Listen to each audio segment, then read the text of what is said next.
मेरे समस्त भारत देश के मतदाता बंधु, भाइयों बहनों, युवा बंधुओं, आज विश्लेषण कई चैनल करते हैं। कहाँ से किसको टिकट मिलेगा, किसकी लोकप्रियता ज़्यादा है। मतदान से लोकप्रियता समझ में आती है। मैं उन सभी यूट्यूब के चैनल या टीवी चैनलों के प्रमुख व्यक्तियों से, साथ में चुनाव आयोग से मांग रखता हूं कि इस भ्रम को आम जनमानस में पैदा ना करें।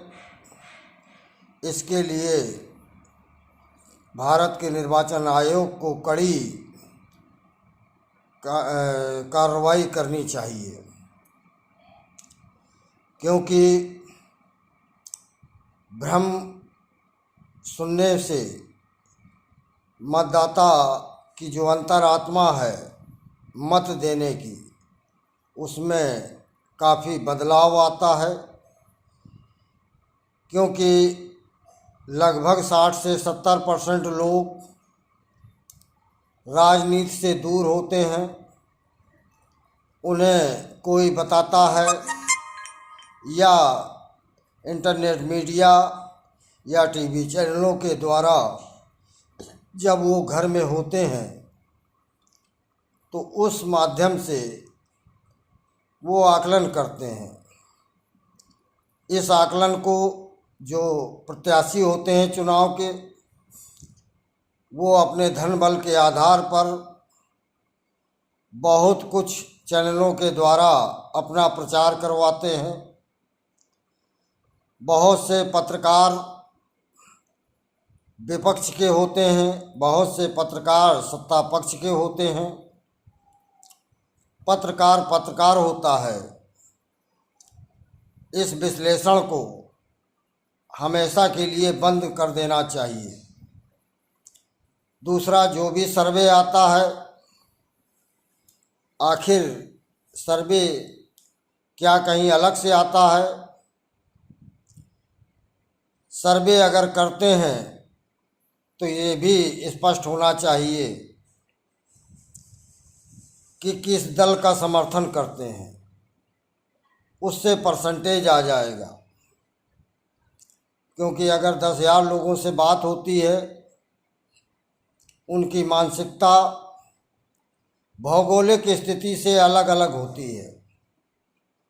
बंगाल का मतदाता अपनी बात कहेगा, तमिलनाडु का मतदाता अपनी बात कहेगा, पंजाब का मतदाता अपनी बात कहेगा, छत्तीसगढ़ का मतदाता अपनी बात कहेगा, उत्तर प्रदेश का मतदाता अपनी बात कहेगा, उत्तराखंड का मतदाता अपनी बात कहेगा, जम्मू कश्मीर का मतदाता अपनी बात कहेगा, राजस्थान का मतदाता अपनी बात कहेगा, मणिपुर, मेघालय, उड़ीसा का मतदाता अपनी बात कहेगा। अलग अलग राज्यों का अलग अलग धरातल होता है और वो धरातल पूरे भारत के चुनाव में इसी टीवी चैनल के पत्रकारों द्वारा या डिबेट के द्वारा काफ़ी कुछ उस पे हास होता है। आप सभी को अन्याय भ्रष्टाचार के खिलाफ ललकार यूट्यूब चैनल में स्वागत है।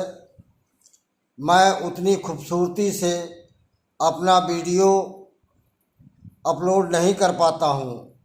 सीधा और सरल सामाजिक परिदृश्य, जैसे आज मैंने एक भाषण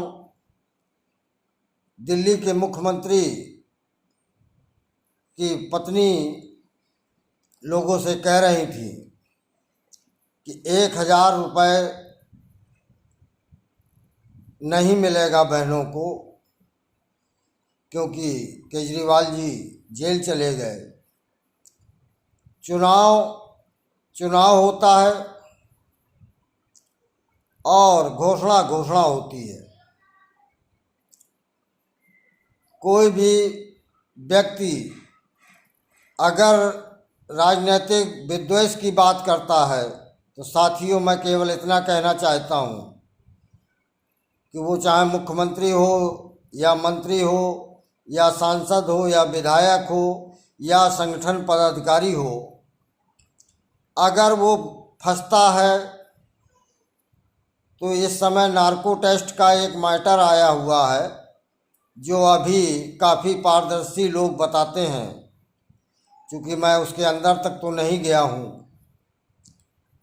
जो भी आरोप लगते हैं उन नेताओं को खुलकर मंच से कह देना चाहिए कि आप हमसे पूछताछ और कार्यक्रम न करके हमारा नार्को टेस्ट करा लें।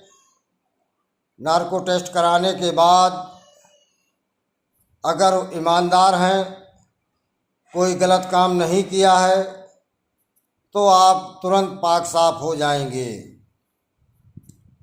लेकिन कहीं न कहीं मुझे अंदाज़ा है कि कोई भी दल का नेता ये जुर्रत नहीं करता है कि मेरा नार्को टेस्ट करा दिया जाए, क्योंकि अंदर खाने कुछ और होता है, बाहर से आरोप एक दूसरे के ऊपर लगाए जाते हैं और वो हमेशा से लगते आए हैं।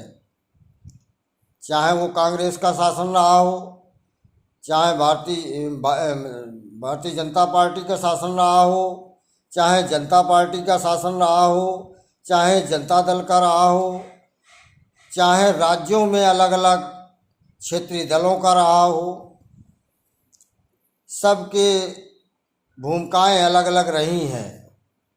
लेकिन साथियों, इन भूमिकाओं के साथ हमारी आपकी अब जिम्मेदारी बनती है, क्योंकि इतिहास पढ़ने में बहुत कुछ सिखा गया है।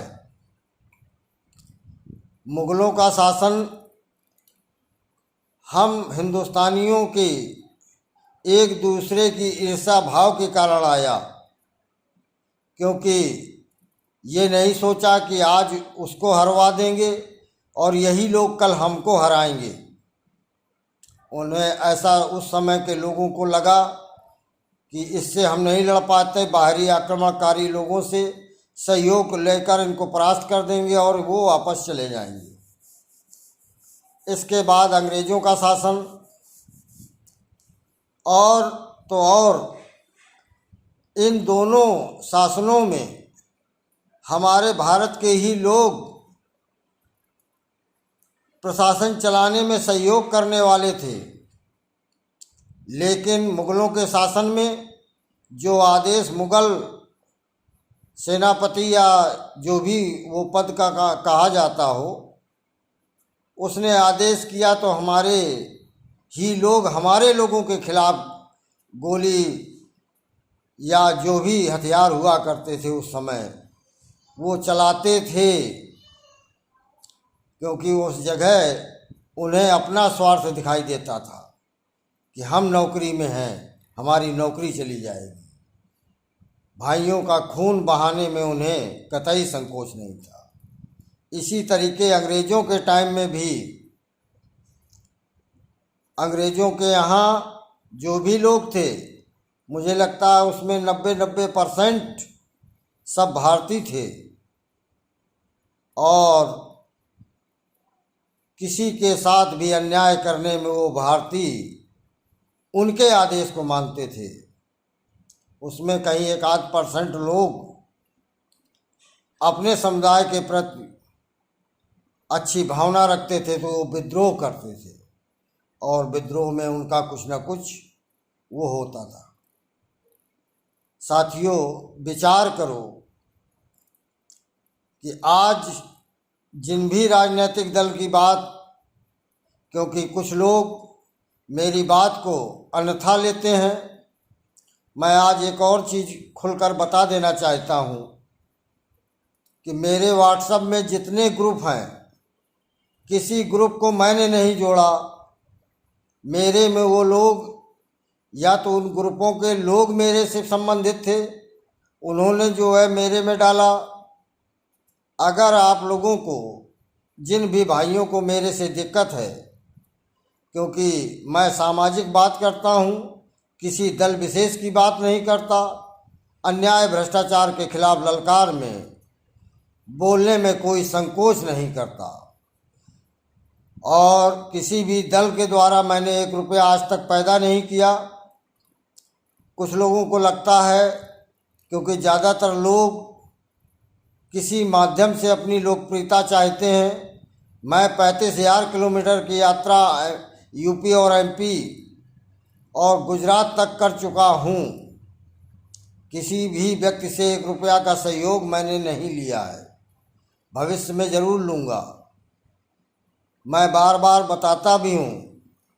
हाँ, अगर आपने अन्याय भ्रष्टाचार के खिलाफ ललकार यूट्यूब चैनल को सब्सक्राइब, लाइक, शेयर करके शक्ति प्रदान कर दी तो जो मैं आज कहता हूँ वो आपको निश्चित देखने को मिलेगा कि मैं और मेरी टीम इसको बहुत अच्छे ढंग से लड़ेगी, और एक सामाजिकता और देशभक्ति और सामाजिक प्रेम पूरे भारत में आपको अलग से दिखाई देगा।